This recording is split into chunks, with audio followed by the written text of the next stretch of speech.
Very good morning to one and all. So today's lecture I am going to explain the comparison of different amplitude modulation technique. In previous lecture we discussed about the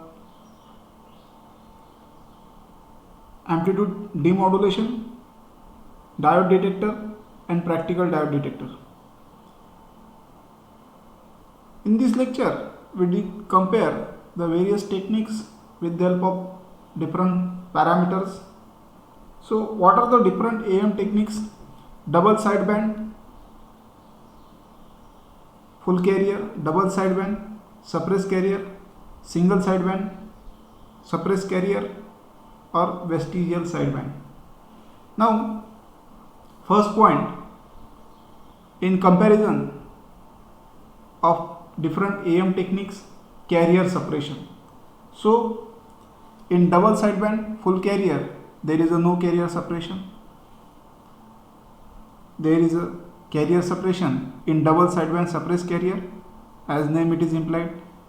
In single sideband there is yes, and there is a vestigial sideband there is no. So this is the first parameter where the carrier suppression. In double sideband full carrier there is a no carrier suppression, double sideband suppressed carrier yes, single sideband yes, and vestigial sideband is no. Then the second point, sideband suppression, there is no. Here double sideband suppressed carrier there is a no sideband suppression. In single sideband there is a suppression, it may be one side band may be suppressed,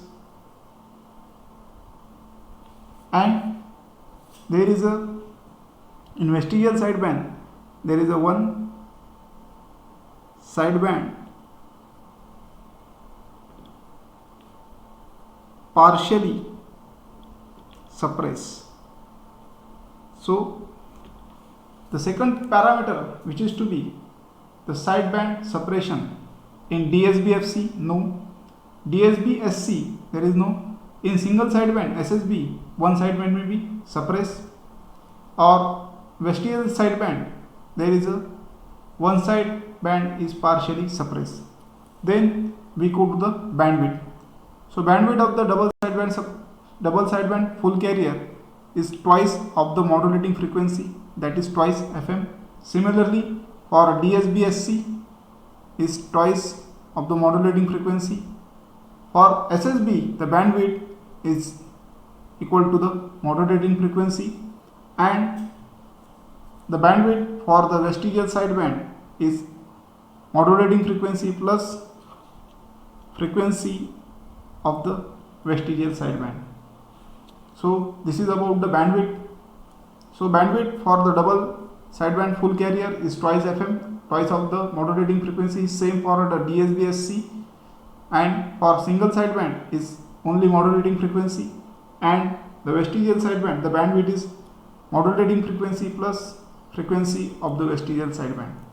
Now the transmission efficiency.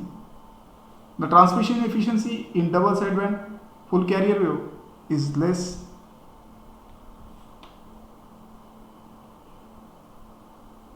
and DSB-SC is better than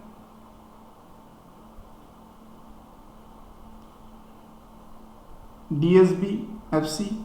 It is better than your double sideband full carrier, and single sideband it is the best, and vestigial sideband it is efficiency, transmission efficiency lower than the SSB. Now the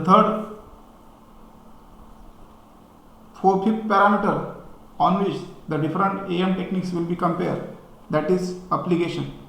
Double sideband full carrier it used for the broadcasting. Similarly double sideband suppressed carrier will be used for the broadcasting. single sideband application in commercial purpose, point to point communication will be used. Then vestigial sideband mostly will be used for the TV transmission.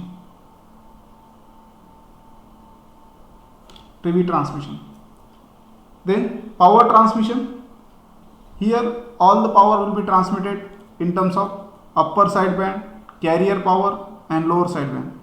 So power lower sideband, power of the carrier and power of the upper sideband will be carried out. Then here power only present at upper sideband and power at the lower sideband. Similarly, in SSB the power may be present in either maybe in LSB or it may be in upper sideband, USB or LSB, maybe one of the one, or in vestigial sideband the power is consist of upper sideband plus power of the vestigial. Then complexity of the circuit, it is very simple. Then DSB-SC is also simple. SSB is very complex,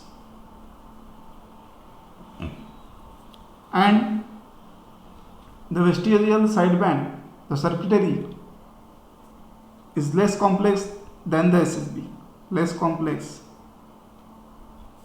than SSB. So here we discuss about the various comparison different AM techniques. So what are the AM techniques? DSB-FC, DSB-SC, SSB and vestigial sideband. And which parameters are to be compared? Carrier suppression, sideband suppression, bandwidth, transmission efficiency, application, power transmission and complexity of the circuit. So I hope you understand this comparison is very useful. If you motivation in lecture, let me know your suggestions, so I will be implemented in next lecture. Thank you very much.